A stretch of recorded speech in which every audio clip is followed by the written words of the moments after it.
நேற்று சட்டமன்றத்தில் ஒரு மிகப்பெரிய புயலை கிளப்பி விட்டார் மாண்புமிகு முதல்வர் விஜய் அவர்கள். அவர் 110 விதியின் கீழே சில அறிவிப்புகள் எல்லாம் வெளியிட்டார். அதில் ரொம்ப முக்கியமான அறிவிப்பு என்ன அப்படின்னா, பரந்தூர் விமான நிலைய திட்டம் கைவிடப்படுகிறது அப்படிங்கிறது தான். அதை அவர் சொன்ன விதமே ரொம்ப சுவாரஸ்யமாக இருந்தது. அப்படியே மெதுவாக அழகாக அப்படியே ஸ்லோ மோஷனில் அப்படியே கொஞ்சம் கொஞ்சமாக இந்த இதயத்துக்கு அப்படியே பிளட் அப்படியே ஏற்றுறது இருக்குல்ல, அதை வந்து ரொம்ப அழகாக பண்ணார். முன்வரிசையில் உட்கார்ந்துருந்த பல பேருக்கு பேரதிர்ச்சி. என்ன காரணம் அப்படின்னா, பரந்தூரை சுற்றி ஏராளமான ஏக்கர்களை வாங்கி போட்டவங்கள்லாம் அங்கே இருந்தாங்க.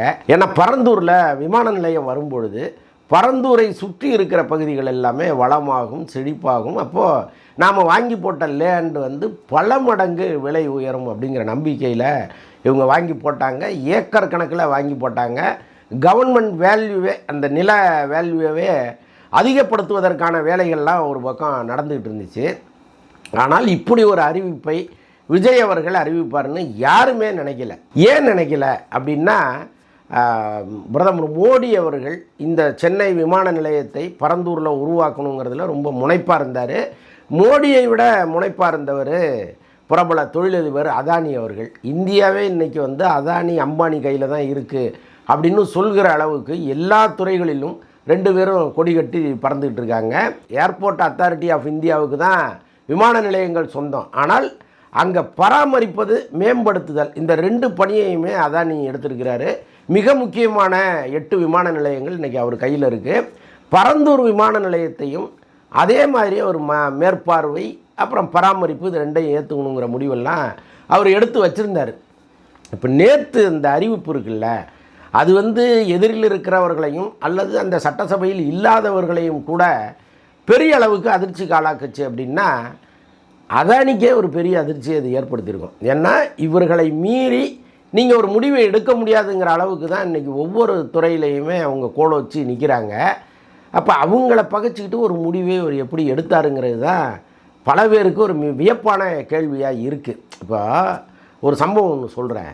பல வருடங்களுக்கு முன்னாடி பாடலாசிரியர் விஜய் அவர் வந்து கலைஞர் அவர்கள்ட்ட போய், ஐயா நான் ஒரு கதை ஒன்று வச்சுருக்கிறேன், நீங்கள் தான் திரைக்கதை வசனம்லாம் எழுதி கொடுக்கணும் அப்படின்னு போய் கேட்டோடனே கலைஞர் சொல்லியா அப்படின்ட்டார். இப்போ இந்த கதையை அவர் சொல்கிறாரு. என்னென்னா, அதானி அம்பானி மாதிரி ஒரு மிகப்பெரிய தொழிலதிபரை ஒரு சின்ன பையன், ஒரு வறுமையில் இருக்கிற ஒரு பையன் வந்து எதிர்க்கிறான். அவன் எப்படி அவர்களை ஒழித்தான் அப்படிங்கிறது தான் அந்த கதை. அவன் எப்படி வென்றான் அப்படிங்கிறது தான் கதை. இப்போ இந்த முழு கதையும் கேட்டுட்டு கலைஞர் சொன்னாராம், ஐயோ பணக்காரங்களை பகைச்சிக்காதையா அப்படின்னு சொல்லிவிட்டு நம்ம வேற ஒரு கதை பண்ணுவோயா அப்படின்ட்டுருக்காரு. பாருங்கள், அதற்கப்புறம் வந்தது தான் இளைஞன். அந்த படத்தை தயாரித்தது பிரபல லாட்டரி அதிபர் மார்ட்டின். அவர் வந்து ஆதவ அர்ஜுனா அவர்களுடைய மாமனாருங்கிறது உங்களுக்கெல்லாம் தெரியும். அன்னைக்கே கலைஞருடைய கதை வசனத்திற்காக கிட்டத்தட்ட 1 கோடி ரூபாய் சம்பளம் அவங்க கொடுத்தாங்க. இதெல்லாம் ஒரு பக்கம் இருக்கட்டும், கலைஞர் சொன்ன அந்த வார்த்தை தான், பணக்காரங்களை பகைச்சிக்காதையா அப்படின்னு ஒரு சொன்னார்ல, அதில் நிறைய உண்மை இருக்குது. ஏன்னா ஒரு முறை ஹச்ராஜாட்டா கேட்டாங்க, இந்த மோடி அரசு வந்து அதானிக்கும் அம்பானிக்கும் அவ்வளோ இம்பார்ட்டன்ஸ் கொடுக்குது அப்படின்னோடனே அவங்க தான் ஏன் முக்கியம் அப்படின்னு அவர் சொன்னார். ஏன்னா அவங்க எல்லாமே இந்தியா இல்லை அப்படின்லாம் சொன்னார். ஸோ அந்த அளவுக்கு இந்த 2 பேர் மேலேயும் இந்தியாவே நம்பிக்கை வச்சுருக்கு, இந்திய தொழிலதிபர்கள் நம்பிக்கை வச்சுருக்காங்க, அரசாங்கம் நம்பிக்கை வச்சுருக்கு. அப்போ அவங்களுடைய ப்ராஜெக்ட் ஒன்றில் விஜய் அவர்கள் இப்படி ஒரு முடிவு எடுக்கிறாரு அப்படின்னா அது எவ்வளோ முடிவாக இருக்க முடியும்? அது வந்து உள்ளபடியே ரொம்ப ஆச்சரியமாக இருக்குது.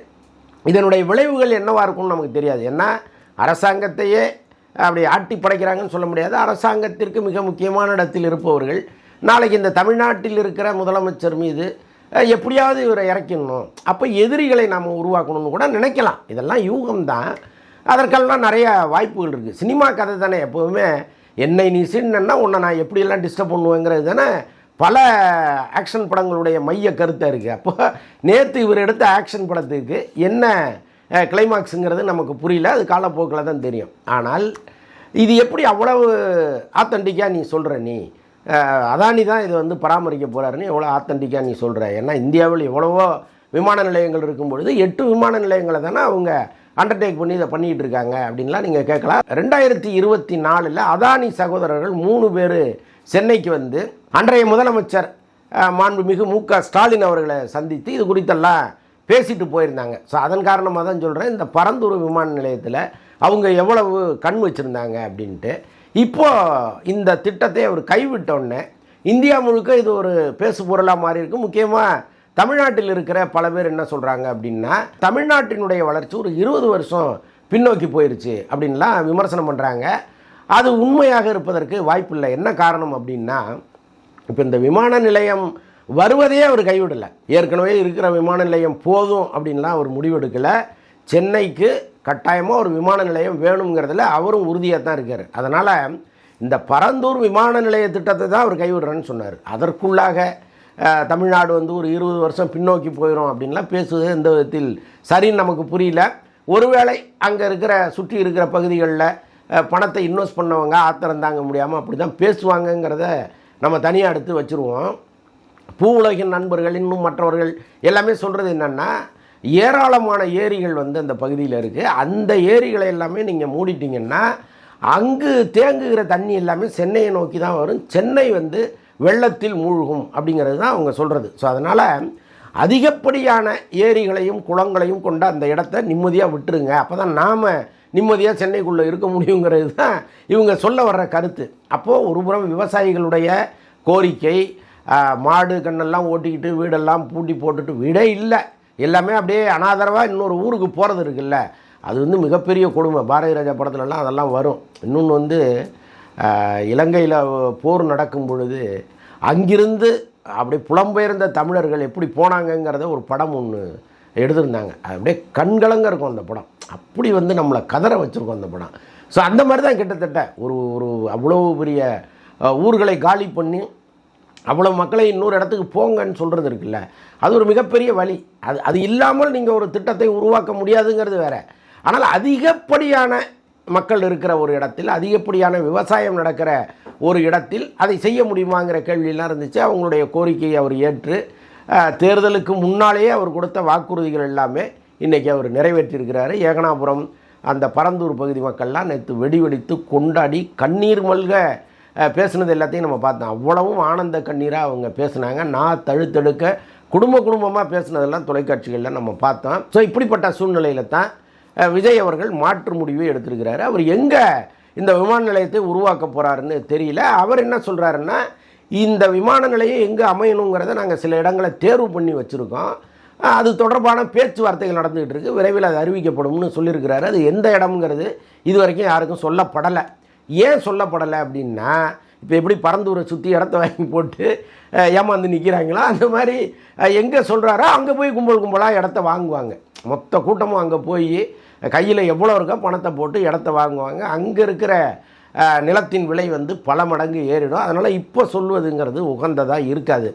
அதே நேரத்தில் இப்போ எதிர்க்கட்சிகள்லாம் பயங்கரமாக போராட்டம் பண்ணுறாங்க. போராட்டம் பண்ணுவாங்கன்னு தான் நினைக்கிறேன். ஏன்னா நேற்றே வந்து கண்டன குரல்கள் ரொம்ப பலமாக இருந்துச்சு. தமிழ்நாடே ஒன்றும் இல்லாமல் போயிடுச்சு, ஒரு கூத்தாடி கையில் நாட்டை கொடுத்து நாசமாக்கிட்டீங்களே அப்படிங்கிற அளவுக்கு புலம்ப ஆரம்பிச்சிட்டாங்க. இதெல்லாம் மக்கள் உண்மைன்னு கூட நம்பிட்டு இருக்காங்க. ஓஹோ, நம்ம தான் தெரியாதனமாக விஜய்கிட்ட போய் நாட்டை கொடுத்துட்டோம் போல இருக்குது, பரந்தூரில் விமான நிலையம் வர்றதை இவர் இப்படி கெடுத்து விட்டாரே அப்படின்லாம் பல பேர் நினைக்கிறாங்க. இந்த நேரத்தில் நாம் அந்த தாவேகாவை சேர்ந்த அமைச்சர்களுக்கோ அல்லது முதல்வருக்கோ கூட நம்ம சொல்லலாம், அங்கு யாரெல்லாம் பெரிய அளவில் இடம் வாங்கி போட்டிருக்கிறாங்க, இந்த போராட்டத்தை அல்லது இது தொடர்பான விமர்சனங்களை முன்வைக்கிறவர்களுக்கு அந்த பரந்தூரை சுற்றி அல்லது பரந்தூரில் எவ்வளவு ஏக்கர் நிலம் இருக்குங்கிறதையும் ஒரு வெள்ளை அறிக்கை மாதிரி நீங்கள் வெளியிட்டுட்டிங்கன்னா இவங்கெல்லாம் வாயை மூடிடுவாங்கங்கிறது என்னுடைய அழுத்தமான நம்பிக்கை.